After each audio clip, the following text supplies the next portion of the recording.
On stage, so Konstantinos. Now, some of you have heard Konstantinos is a man who's not shy with his opinions, which I like. It's one of the reasons he's here. And he is the head of the standards division at IEEE, which is the Global Organization of Engineers. And how many members does it have? 500,000. 500,000 members. It's a lot. Pretty much engineers belong to IEEE. Now, I know that you have had some revelations and thoughts based on having been here from the beginning yesterday. So I'd love to just hear your observations of what you've heard so far. I must admit, I had prepared myself for this moment, but then I had to throw everything away. Having assisted to this, it was a very thoughtful discussion. And also I realized I don't need to preach to the converted. So I could really reinforce what you've been saying, but I prefer to do something different. First of all, I agree with most of you that there is a sense of urgency and there are a sense of threats related to this urgency. And people talked about this. I don't want to repeat it. You mean with regulating, moderating, overseeing technology, the global internet? Yes, yes, yes. And beyond this, beyond the internet. I mean, the technologically made threats, there are at least three. One is, let's say, the nuclear winter. The second is global warming. And the third is the political domination of the barons of the cloud. All these singularities of threats are really technology made. So the question I pose is beyond, let's say, the entrepreneurs who are really now the rulers, what is our responsibility as technical people? We may work for them, but we are also citizens, we are also fathers and mothers and so on. Do we care about the future of our children, and how do we demonstrate this caring about them? And if I can take a step back, I'm also very interested in the process of, let's say, political emancipation and self-determination, also about the state of our democracies. And here, a society can be only as free and as democratic as it has, let's say, enough individuals who are self-reflecting. Self-reflecting, yeah. Yes, not just going after their daily work or their personal interest. And Pericles said very clear in his epitaph that if you are just a private, and in Greek private is idiot, idiotis. And what you say as idiot comes from the epitaph. That means they are the persons who just care about themselves. They are idiots. So, and we should understand if we talk too much about privacy, it is also a kind of idiocy for the polis. And so if you have people who are not reflecting and who are not engaging for the public good, then you cannot have a free society. Now, if we generalize this for groups of people who are very influential, and they build, let's say, closed systems, what Gilles Deleuze calls war machines. They are subsystems that have their own logic, and they do not accept any other limitations than their own, let's say, expansion. And the techno-scientific community to which I belong, being both a scientist in my previous life and an engineer and so on, if we are not self-reflective as a collective, then we pose a big threat to society, to the freedom of the society. So we have there collectively a role to play, and I think what we should do is to add a layer of self-reflection to what we are doing, and to play a much more active role.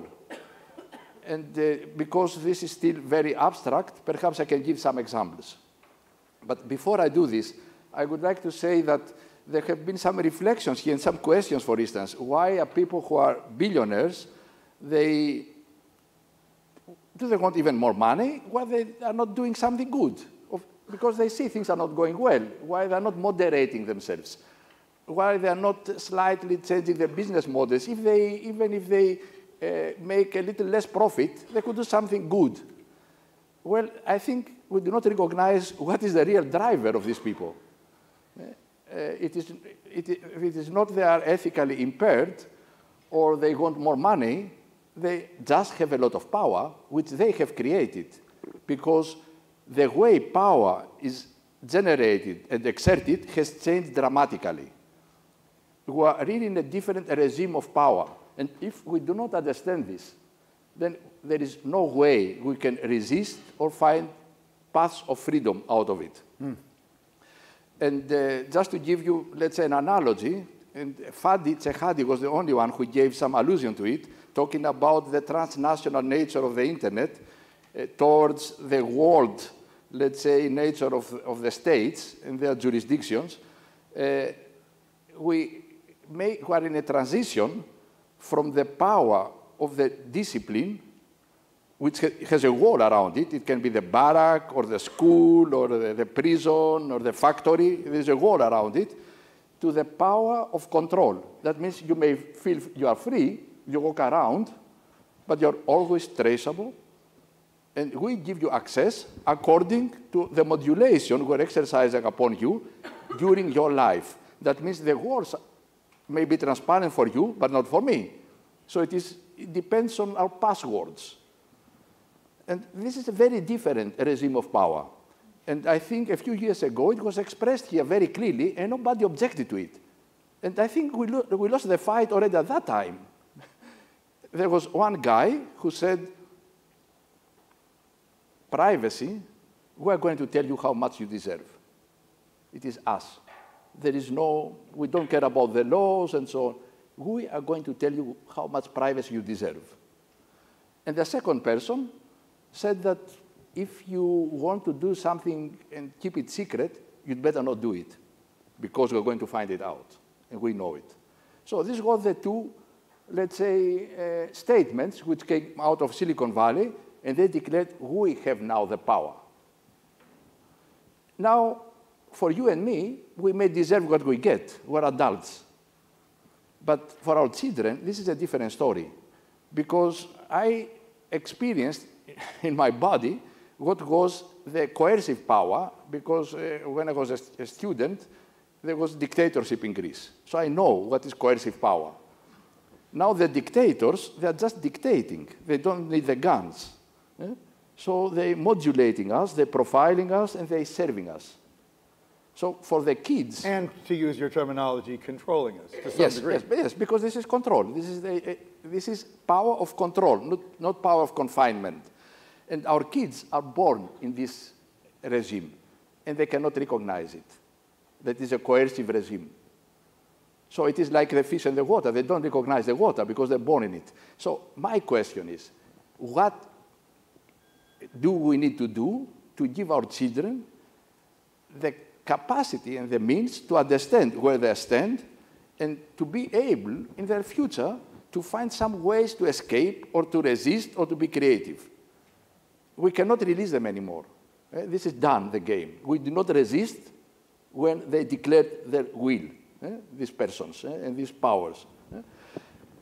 So just to give you some examples of what can be done, for instance, we can reduce the power they exert on our children.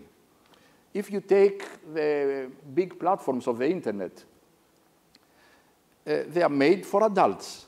They don't make any, let's say, differentiation, who is the user, and they declare it, this is democracy. They say we give the same access to everybody. And for the most part, they don't even really know who the children are. Yes, but they package it very conveniently under a terminology of democracy. We say we're very democratic, we give all the people the same access. Okay, if you do this, then you treat our children like adults, and you deprive our children their childhood, for which they have a right. It is a codified right of the United Nations. We're not talking about a moral right. It is a legal right. If they don't give it, whatever. So, and we accept it. And they were fined $100 million, so the FTC fined them for ridiculously, because they ignore the laws and the rules. And of course, they laugh about it. Yeah, Google stock went up the day after the first big fine of several billion they got from the EU. Yeah. Yes, so this, but here it was just 100 millions. And I mean, this should be administrative punishment. If you cannot distinguish that 1/3 of your users are children, then stop this business.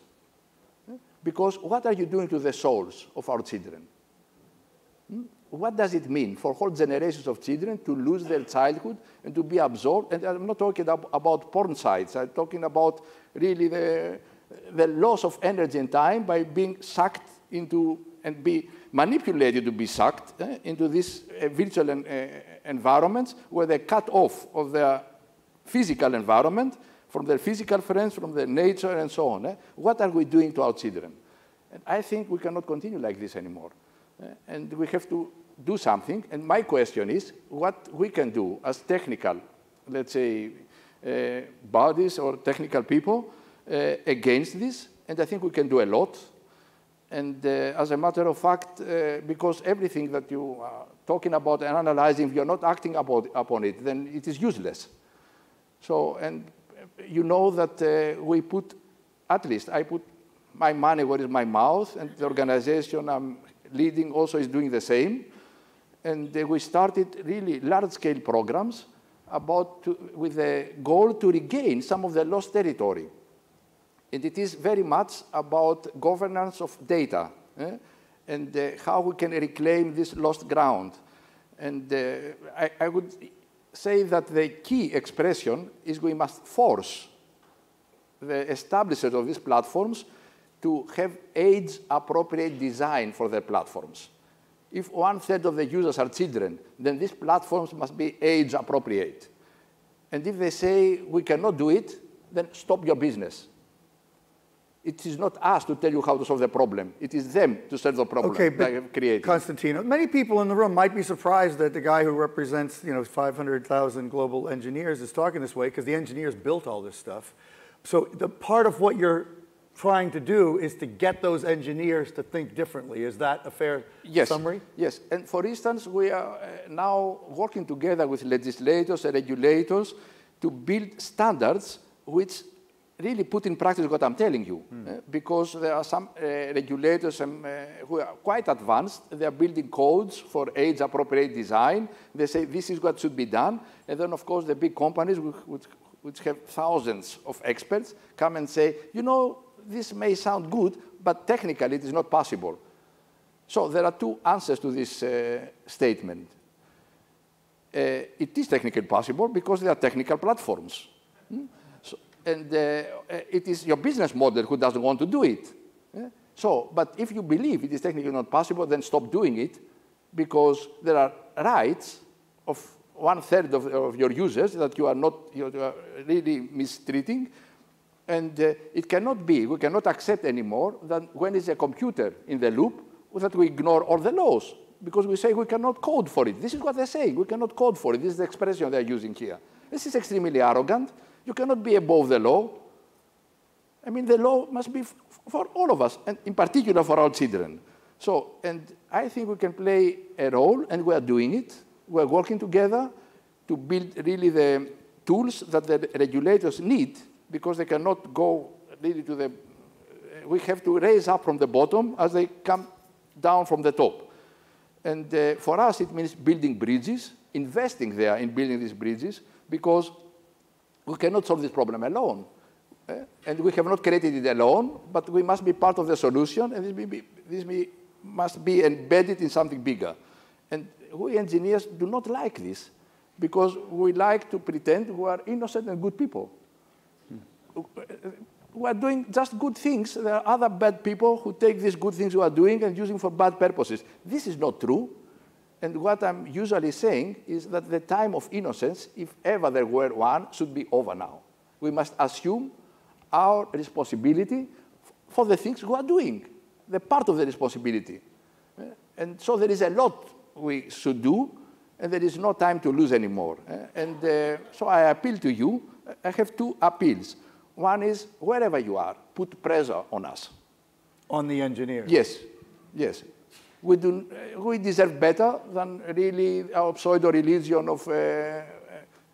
of innocence.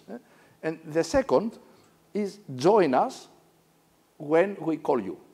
And we create also open frameworks where everybody can participate. It's not just an engineering issue we're talking about here. If we talk about standards for children governance, data governance, then it is, we need pedagogues, we need psychologists, we need sociologists, we need a lot of kind of people, also activists, we need you. And our systems are very open, everybody can participate. We can talk later if you are interested what we're doing here and how you can engage. So I'm here really for an open call for engagement, and just to tell you that we start to be on your side. We should not just be on the side of the people who pay us, but we should be also on the side of society.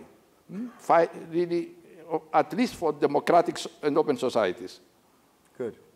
You know, and I want to just tie two additional strands into that. One person is going to, right after this, Tristan Harris is going to be talking. He is going to say some things that are astonishingly parallel to what you just said, even more than I had realized. And I think we heard Fadi yesterday talk about the need for gathering new people, new bodies, of new ways of talking together to help find collective solutions. Kasper Kling, who's the ambassador from Denmark to the global technology community, who's going to close our day, also is working very hard at finding new structures of diverse communities, including nation states and NGOs and companies, to try to work on all these problems together. So that's fantastic. And I just want also, if anybody didn't know it, the motto of the IEEE, if you go to their website, it says, Tech for Humanity. That's right underneath the logo. But who has a question or a comment? I'd love to, was that your hand up, Mark, or were you scratching your head? Okay. Over here, okay, please.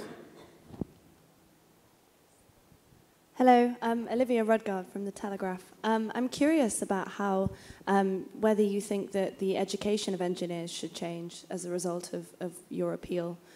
Should there be kind of more ethics integrated into engineering degrees, or psychology, or education, or what humanities should be taught as well as the technical skills that people get?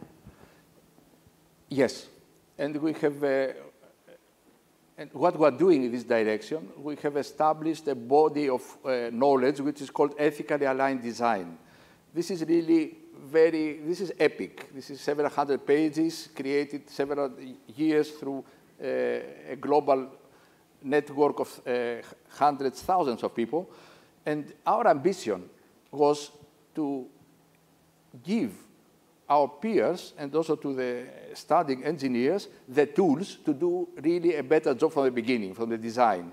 And we want to insert this into the curricula of the engineering schools. So working together with several universities so that it becomes integral part. That means taking into account the contextual aspects of technology, that means the context in which technology is built and how it is deployed, is extremely important. We cannot ignore it anymore. In particular, if we talk about these intelligent technologies, which are very intrusive in our everyday life. It is about who we are and how we behave. So they are very coming into our body, not only in our house, these technologies. Well, engineering education possibly never anticipated the gravity of the outcome that some of these engineered products would have. Who else has a comment or a question? There was somebody here. Okay. Hi, my name is Bari Williams, and I am a lawyer. And so when you just said that engineers and people that are making this technology are not above the law, the problem is there are no laws. So how would you think about regulating this or putting some type of guideline or framework in place to ensure that ethical products are created? So I disagree. There are laws, and they are not obeyed to. So I mean, in the domain where there are no laws, we can be creative and try to find. But there are a lot of laws that are really not respected. And we can start by this, enforcing the law. We can start by this. I can give you many examples. You mean not treating cyberspace as a completely separate domain? Yes, and just it should. recognizing I mean, it's part the of life. rights that our children have, for instance, in the physical space, they would have it also in the cyberspace. In the physical space, we don't send our children to, let's say, to whatever establishments. How do you feel about what Martin Sorrell said on stage this morning, that among other things, these are media companies, they need to see themselves as media companies, they need to take responsibility for their content, and if they won't, then they need to be regulated as such. I mean, this is also an example. This is also an example, yes. You don't disagree? Oh, no, yeah. Not at all. All right, well, as I said, we're going to continue the same discussion with Tristan. I hope, actually, because there's so many people of similar mind in this room and at this conference, I hope you will find ways of talking amongst yourselves and with our assistance, if we can offer it, to continue this dialogue collectively. So. Yeah, and again, if you want to understand what we are doing, how we're walking the talk, and where we're putting our money where is our mouth. Just come and talk to us, and I'm sure you will find a way to engage, because these are very important matters, and we cannot wait anymore. We cannot lose any more time. Thank you, Konstantinos. Thank you.